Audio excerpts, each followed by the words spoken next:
Hello guys! Hello! This is for Leo. Welcome dito sa aking channel. Kabalaran 888 Leo. Welcome.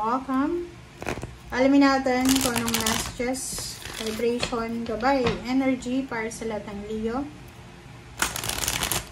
Last week of August 2025 para sa lahat ng Leo. Tingnan natin. Oh, sorry. Meron kang 3 cards dito, Leo. Reverse yung patience. And 7 of 7th chakra, Archangel Uriel 41.5. And deceit. Nako. Kaya pala. Leo, this is the last week of August 2025. Ang nakikita ko sa'yo dito, maraming posibleng mga bagay na ayaw mo at hindi mo gusto ang mangyayari. Sinasabi ng baraha sa'yo dito na ingatan natin ang ating sarili sa linggong ito. Kasi possible na makaramdam tayo ng inggit or may mga tao na may inggit sa atin. Okay? Sa inyo. Sinasabi ng baraha sa'yo dito na marami kang inaalala. Kumbaga marami kang gustong gawin. Marami kang plano. Yung parang nakaplano ka na by the end of August, ito yung gagawin ko.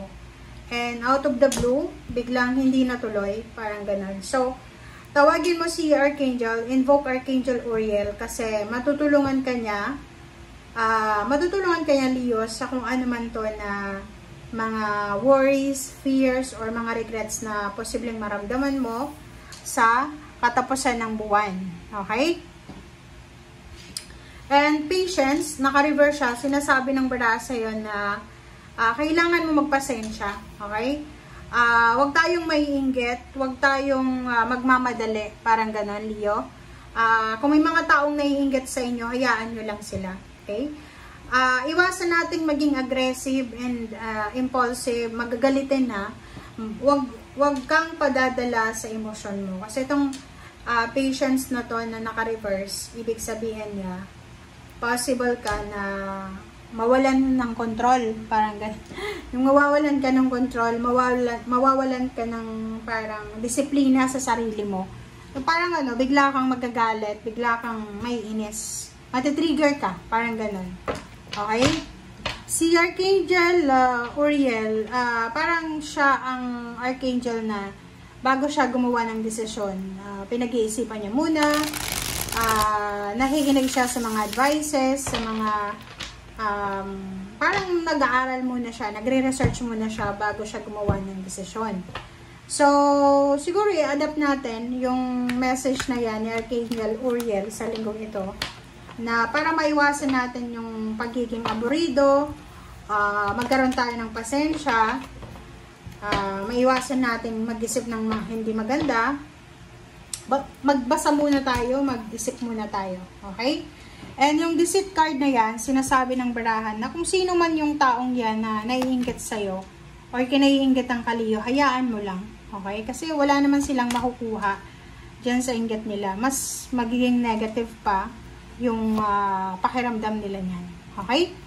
And sa ilalim mo dito is 7 of Pentacles and Page of Pentacles. So, yun, Temperance. So, isa din sa pwede na rason kung bakit ka nagagalit or pwedeng magkaroon ng problema or mawala ng pasensya, Leo. It's because maybe you're waiting for a lump sum of money. Pwedeng naghihintay ka ng pera. Naghihintay ka ng financial help. Naghihintay ka ng sweldo or kung naman to na ang tagal-tagal na. So, sinasabi ng barahan na kailangan mo magpasensya. Or maybe help siya. Pwedeng naghihintay ka ng tulong, padala from someone and walang update, walang balita.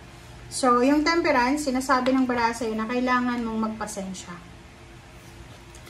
Alright. So, the Chariot, 2 of Swords. The Chariot, 2 of Swords. Queen of Wands, Justice. And Page of Cups. Leo, sinasabi ng baraha sa'yo dito na mayroon kang travel plans. Meron kang plano na mag-travel. Pwedeng, halimbawa, may plano kang mag-travel na sa ibang bansa or may plano kang mag-travel sa ibang lugar.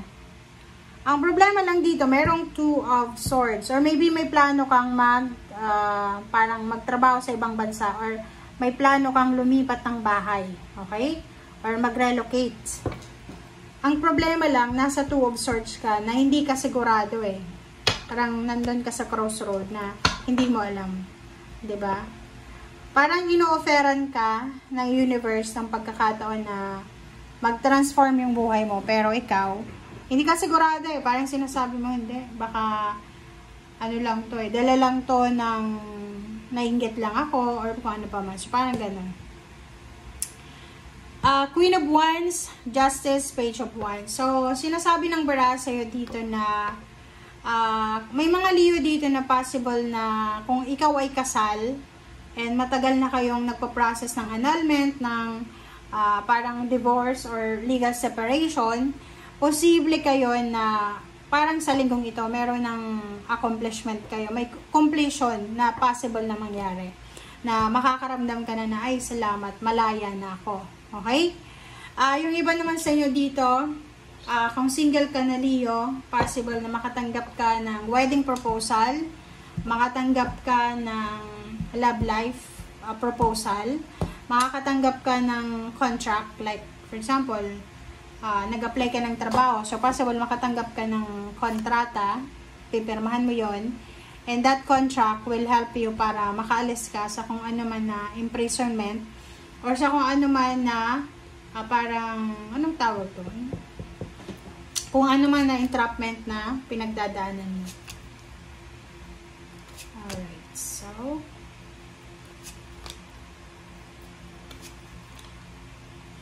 alright, Leo. So, Four of Wands, Six of Swords, Five of Cups, Knight of Swords, and the Wheel of Fortune. Parang pareho lang yung Leo na to. Etong sa ilalim nyo, tingnan nyo yung Cancer. Pareho yung message sa inyo sa ilalim. So, maybe there's a Cancer. There's a Cancer in Leo dito. Parang ganon. So, may nag-uusap dito na Cancer tsaka Leo. Ikaw, Leo, kausap mo ay Cancer or Scorpio. And nakikita ko sa inyo dito na pwedeng marami kayong plano. You're planning to travel together siguro. You're planning to get married. Or yung iba, you're planning to build a home. Diba? Parang ganon. And sinasabi ng baraha sa'yo na pwedeng meron kayo na balita na matatanggap na pwedeng rason na hindi matuloy yung mga plano nyo together. Na pwedeng maging rason para manghinayang ka, diba? Ma-disappoint ka. But, good thing, kung ano man to na hindi matutuloy, kung ano man tong disappointments mo, sinasabi ng baraha, okay lang yan kasi there's redirection from the universe. So, may possible kang matatanggap na good news from air signs, Gemini, Libra, and Aquarius na pwedeng magdala sa'yo and sa mga taong involved sa'yo ng pagbabago. Yung parang ano, halimbawa, you're expecting something like financial or expecting relationship and hindi siya natuloy, but hindi yun problema eh. Kasi may kumbaga dinala ka lang ng universe sa ibang direksyon. Okay? So, yun guys ang sinasabi ng baraha. Okay? Thank you. Bye!